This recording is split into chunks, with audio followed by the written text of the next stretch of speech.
Hi there, it's Denise Eckert from the Relaxation Lounge. And I love coming on here and sharing different techniques and ideas to lower the stress in your life. And today I have Maria Brito. Maria Brito is an award-winning New York-based contemporary art advisor, author, and curator. Hi, Maria. Hi, Denise, and hi, everyone who's listening. Hello. And so today we're going to talk about creativity. And Mhm. could you just give us a little bit of a background of how you came onto this journey? Yes. Well, thank you for having me. And I grew up in Venezuela and I moved to the States to go to law school. And so I graduated from Harvard Law School and I practiced corporate law in New York City for about 9 years. Because this is what my parents thought it was the right thing to do, the right career to pursue. They wanted something stable for me, and it actually helped me leave a country that is now in shambles. So it sort of like worked out, except it was eating up my life and my soul because I was not meant to be an attorney. I wanted to be a singer and a performer when I was a child. And you may say, well, a lot of children want to do that. No, but I was actually good. It's just that my parents did not allow me at all. And you grew up with frustrations and things like that when you have that kind of uh, blockage in your life. And so when I had my first child, and I was again, it was my ninth year of corporate attorney practice, I said, no more. I'm going to do something for my soul. I'm going to do something that makes me happy. I'm going to pivot my career and I'm going to invent a business and it's going to work out for me because this is what I want to do. And so my husband, it's not that he freaked out, but he was like, are you serious? I mean, you know what this means, right? Like you don't have any clients, you don't have any background, you don't have, how are you going to do this? I said, I don't know, but if I go to that law firm one more day, I'm going to die of sadness. And so I had my savings and I hired a web designer and I hired a woman who helped me with communications and messaging. And I literally, the only thing I had was literally like, my desire to succeed because yes, I had been an attorney, but I had not been an art advisor. And what I do is I help build art collections for people who want to invest in art. And along the way, I grew the business in many different ways. I also teach creativity and innovation in companies, and now I do it to individuals through online courses. And now I wrote a book that comes out in March that explains how I built my business, but also encourages people to dig into their creative capabilities no matter what they do, whether they are accountants or artists or freelancers or doctors. It doesn't really matter. I think creativity, and I think, no, I mean, it's proven creativity is one of the most fundamental skills that any human being has been given from birth. But as we grow older and we learn formal education and we are imposed with rules and regulations and how things are meant to be done or ought to be done and things like that, we lose our creativity and we just settle, right? And so that happened to me and I shifted that, and that's kind of my mission and my mantra right now, is that as we go through a great resignation and as we go through a time where people are still trying to figure out what matters the most to them, it's much better to live a life of purpose and fulfillment with what you really have inside of you than to spend the rest of your life tied to a job that you despise, which was my case. I agree. And the thing is, too, with doing something creative, a lot of times, unless you think you're really good, you're discouraged to do it. But it does. Absolutely. I find it helps the soul. It reduces stress. It brings you joy.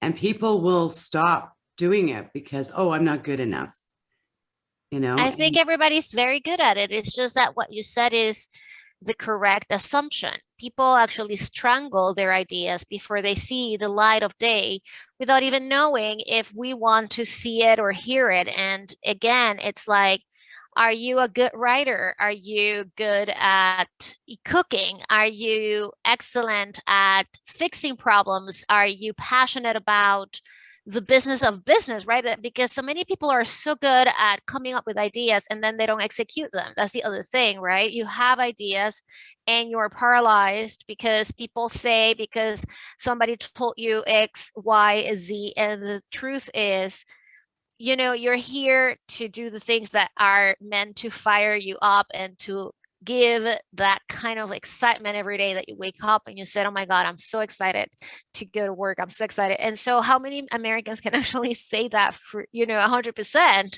it's part of the, like what you do of keeping women and men uh, away from the stress that actually it corrodes their souls. And because stress, as it accumulates, and it's such a common factor, right, as it accumulates, it just hurts not only the body but the mind, the soul.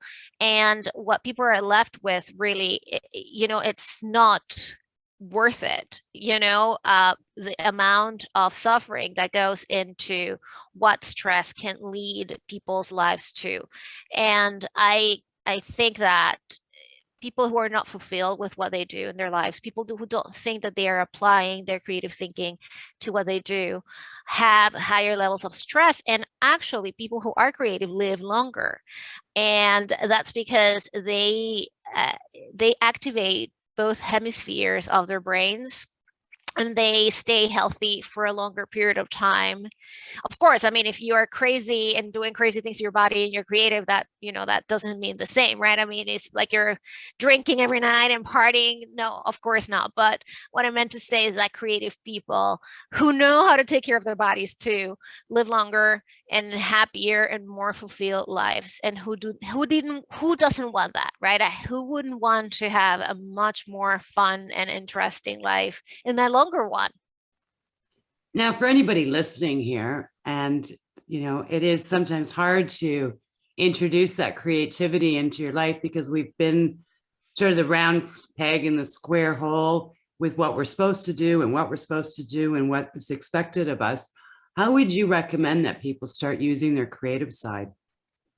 Look, one thing I tell my students, and I've done myself, is to try to write with your non-dominant hand every day for a little bit to see what happens and what ideas come up. And this is also part of activating the brain when it's not necessarily just so active, right? Because you need to make a different type of effort when you're using your non-dominant hand. And if you do not want to do that, then there is automatic writing, which is, open up a journal and just fill out 3 pages without thinking. It's just stream of conscious and like just go longhand. We have lost the art of connecting to tangible things, right? Like pen and paper sound so like 20th century, and everybody, obviously, I can't live without my phone or computers, and we don't want to either, right? But the things that actually have a component that integrate certain part of the brain and they are tactile at the same time are there for a reason, and they have kept humankind, history and recorded history for so many years. And it's not just a random thing, right? I mean, part of why you send children to learn how to do things with their hands is because there are direct connections between motor skills and reticular activating system in the frontal part of the brain. And so people who write down with pen and paper actually get a whole lot more ideas and are able to synthesize more than those who are just taking notes on laptops or computers or phones and notes like that. And one other thing is people underestimate the enormous benefits of silence and meditation. And I'm sure you've touched upon this all the time because it's part of what you actually preach. And it's not only a time to clear the mind, but it's also a time of reception of those ideas that you've been trying to come up with. And this is, again, you don't have to know how to paint a canvas. You don't need to be sculpting bodies or anything of the like. If you're an accountant and anywhere in the world and you're listening to this, I think that you always want to be better in what you do. You want to come up with solutions for what you do. And part of that is being creative. And so, why not going silent? And I know so many people have a lot of resistance because, first, we're busy. And I understand that we're all busy. Where are you going to get another, But start with 5 minutes. Just put a timer on your phone, close your eyes, focus on your breathing. You don't need a mantra. You don't need, gongs, behind you. You don't need you don't need incense or grottos with infrared lights.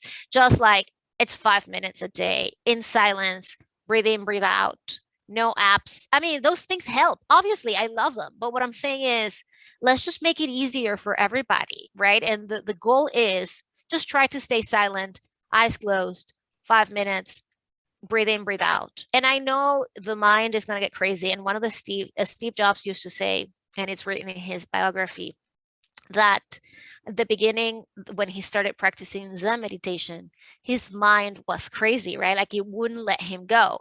And he said that as he moved forward with the practice, and that's when he got all his ideas for Apple and for all the products and everything. And because he became better and better at it, right? And so I think, I mean, he was very generous to give us that information, but he's not he's not uncommon, right? I mean, it's like he's one of the many thousands of leaders around the world who've used meditation to come up with ideas. And again, I'm telling you, I know everybody's going to say, no, I'm so busy and whatnot. There is one thing every human being in the world shares, and it's the amount of time they have in any given day, right? Like we don't have equality. We don't have the same amount of money. We don't look the same, but we all have 24 hours, regardless of how you look, how much money you make, where you live. So if there's one thing you can get out of this thing today, is use those 5 minutes at any time you have and try to build up from there. And I can guarantee you, if you do it every day for 30 days, your life will be very different. And that's the thing too. It's 5 minutes. I mean, everybody's, oh, I don't have the time. I don't have the time. Well, these practices are not 2 hours. It's not a half an hour. It's 5 minutes. It's pretty easy to put into your life if you want to make the change. And that's the difference. If you want to make the change. Now, I understand that you've got a book coming out in a couple of months. Can you talk a little bit about that? Of course. I'm very excited to introduce to your audience How Creativity Rules the World, published by HarperCollins. It's already on the whole pre-order phase. So it's on Amazon, Target, Barnes & Noble, Walmart, anywhere where books are sold, independent bookstores. And it's a book that it's been 13 years in the making, honestly, because this amount of information I gathered through all the time since I decided to quit my career as an attorney and become an entrepreneur and a CEO and a business owner. And I feel enormous pride about what I put together in the book, because it's a combination of history, neuroscience, psychology, business, entrepreneurship. Is not just anecdotal. I mean, I added things obviously about, because it's my voice and I wanted to add my experiences, but it's all fundamentally based on facts. And it is about how people can come up with better ideas every day to build their lives, for decision making, to make money, to figure out what to do and be more successful no matter what. Maybe they don't want to make more money. Maybe they just want to go and retire and raise sheep in Hawaii, and how do you do that, right? And so it's very actionable. At the end of each chapter, there is a whole section on practical skills and exercises for people to actually put in practice what they learn.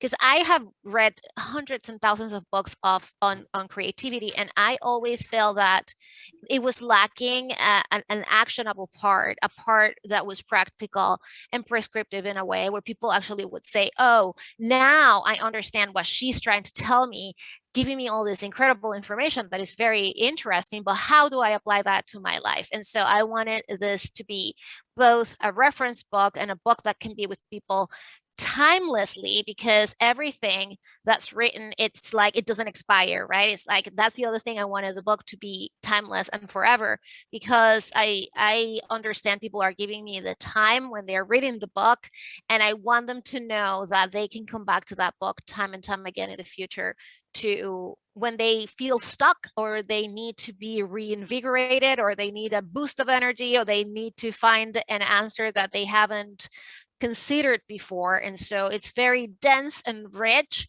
And I'm excited for people to have it. If they pre-order it and send us a confirmation to book at mariabrito.com, I'm giving free access to my online course on creativity, which is super comprehensive, is very fun, it's also super practical. And we have mastermind calls once a month. I'm so confident in the book that I'm giving free access to the course, because first of all, I believe that the key to getting is giving, and also because I feel that this message is important, particularly in the times where we have been engulfed by a pandemic, that it's not our responsibility, but we are in it now. And I think that there hasn't been a better time to be of an entrepreneurial mindset. And if you work for a company there, then to be an intrapreneur in that company, and to be a leader of ideas that actually can happen, can materialize. And so this is my manifesto at this time. I do feel that there has really not been a better time to start a business or to start a new venture within a business than now. Wonderful. Well, I will be putting all your contact information wherever this is posted. So is there any last words you'd like to share with the audience? Well, thank you for listening. If you want to know where I am, at mariabrito.com. That's BRIT as in Tom O.com. And, I wish you all an incredible 2022, filled with a lot of creativity and fulfillment. Wonderful. Well, thank you so much for your time. Thank you. Thank you for listening. If you're looking for more ways to reduce the stress in your life, please visit www.therelaxationlounge.info. Here I've got access to a free Facebook page where you can get support, information on the podcast where I interview different individuals who share their techniques to help you reduce your stress, plus a membership that you can join where you can come and do stress-reducing practice on demand anytime you need to reduce the stress in your life and create more happiness in your world. I'll see you in the lounge.